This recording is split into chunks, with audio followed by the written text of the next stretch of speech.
La deuxième édition du Festival international de films berbères a été organisée cette année à Paris, le 30 et 31 mai, au cinéma Le Mineur Hôtel de Ville.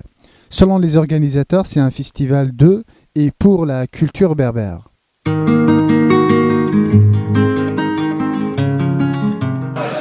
une initiative à saluer naturellement, c'est une très bonne chose et une chance pour les réalisateurs à Mazir en général d'avoir une place, un espace comme celui-ci. Le festival a connu la participation de plus de 30 films.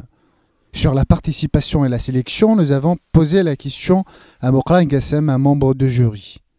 La sélection sera très dure parce qu'ils sont tous de très bonne qualité, que ce soit en ce qui concerne les courts-métrages ou les documentaires ou les films de fiction. Nous avons des Libyens, des Tunisiens, des Marocains, des Algériens. Donc on peut dire que nous avons une participation qui nous vient de toute l'Afrique du Nord, donc Tamazigh.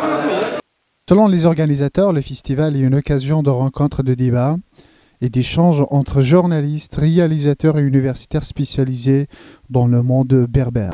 Autant, je veux dire, la recherche, les écrits ne sont pas accessibles au grand public. Je pense que l'image ne peut frapper le regard d'un lecteur, par exemple.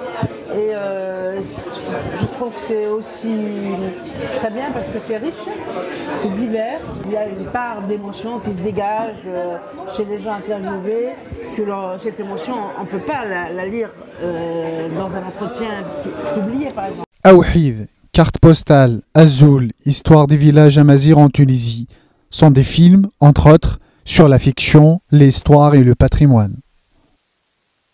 Le film, il parle de tout et de rien.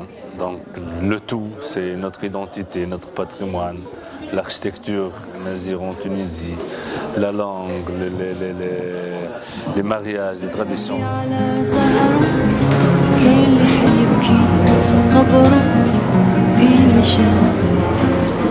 Le film qui raconte une histoire d'un enfant qui a été victime, ses parents sont victimes des inondations d'Alger de 2001. C'était vraiment une tragédie nationale. Bab el Oued.